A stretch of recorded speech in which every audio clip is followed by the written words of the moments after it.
நம்ம சேனலை சப்ஸ்கிரைப் பண்ணிக்கோங்க. நம்ம சேனல் பிடிச்சிச்சுன்னா வீடியோ பிடிச்சிச்சுன்னா ஒரு லைக்கை போட்டுருங்க. Hello friends, welcome back to my channel.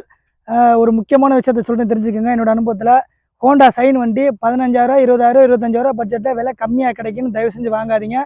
வாங்கினீங்கன்னா நீங்கள் ரொம்ப வருத்தப்படுவீங்க. அப்படி வண்டி வாங்கும்போது இதே மாதிரி ஒரு துண்டு ஒன்று வாங்கிக்கோங்க. ஏன்னா இப்படி போடணும் இல்லை இப்படி போட்டுக்கணும். உண்மையை சொல்கிறேன்னு வருத்தப்படாதீங்க. அந்தளவுக்கு வந்து பார்த்தீங்கன்னாக்கா மார்க்கெட்டில் நிறையா வண்டி இப்போ வந்து செகண்ட்ஸ் வண்டி நிறையா கிடைக்குது. 15,000, 20,000, 25,000 பட்ஜெட்டில் ஹோண்டா சைன் விலை கம்மியாக கிடைக்கும். தயவு செஞ்சு வாங்காதீங்க. நொந்துருவீங்க. ரொம்ப வருத்தப்படுவீங்க. என்னோட அனுபவத்தில் சொல்கிறேன். லேட்டஸ்ட் வண்டியாக வாங்கிங்க. 18, 19, 20 அந்த ரேஞ்சுக்குள்ள வண்டி வாங்கி ஓட்டுங்க. ரொம்ப லோ மாடல் வண்டியாக லோ பட்ஜெட்டாக கிடைக்கும். தயவு செஞ்சு வாங்காதீங்க. வேலை அதிகமாக இருக்கும். விலை ரொம்ப கம்மியாக இருக்குது, வேலை அதிகமாக இருக்கும்.